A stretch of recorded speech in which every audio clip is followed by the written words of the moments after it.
as harsh as all the characters in the normal heart are to each other in their fear and their anger at what's happening to them in 1981 to 1983. You could always feel the love they had for each other, even when they were knifing each other in the back. I think it's easier for us to love each other, whether we know it or not, because we've all, and I think women probably have a lot of that, certainly a lot more than straight men. Straight women probably do, because they know what it's like having been beat up on by the world, and I think that gives you a certain amount of a compassion that you have with other women. And I think gay people instinctively have that too, whether they know it or not. I'm here to tell them.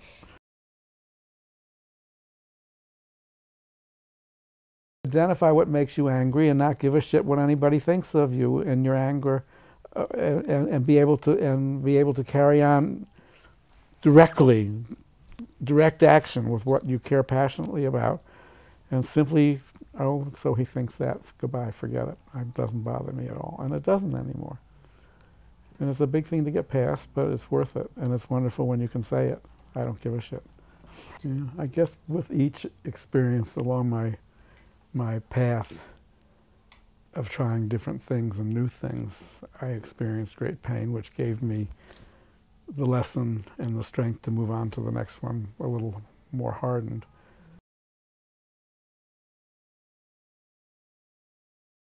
At the height of AIDS, of the hideousness of AIDS, and at the height of ACT UP success, we had maybe across the country 10,000 people connected to various ACT UP chapters.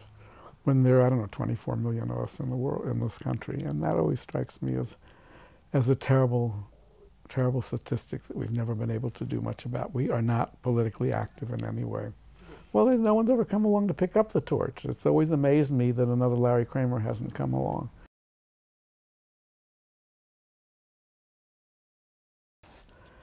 I've always said exactly what I felt. I've always been very honest and truthful, and I've not been afraid to confront people of power. There were plenty of gay people who hated me. I'm sure there are people of that generation to this day who disapprove of me, but that has never bothered me. To be able to say what you want to say seems to me to be worth any price. It wasn't always that way. I was a frightened child, and I certainly was timid. I didn't emulate anyone. I made it up as I went along. I said that quite often. We made it up as we went along in both GMHC and ACT UP. What was needed to be done that day? What was the emergency that day? Who were we after that day? It changed day by day. One day the enemy was this person, the next day it was that person. And you had to be adept enough to swivel and punt and all of these things. We did not have any role models, unfortunately. This is a plague, AIDS, that was allowed to happen from day one. What I was saying in 1112 and counting, the very first piece I wrote about all this, or the second, is now 70 million and counting. And in all those years, since 1981, it just gets worse and worse and worse and worse. And we have said exactly the same thing every single year.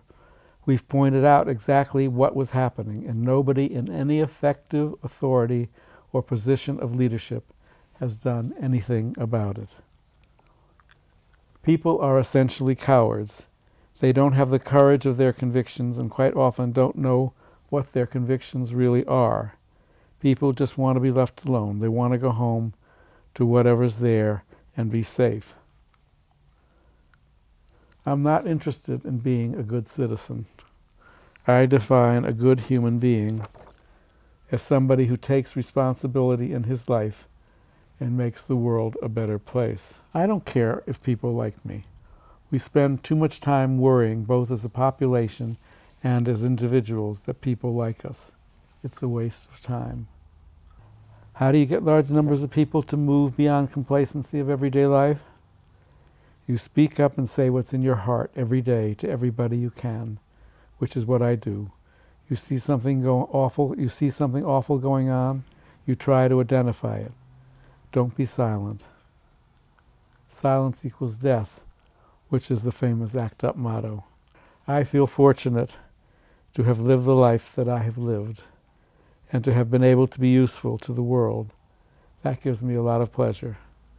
And that journey is available to anybody.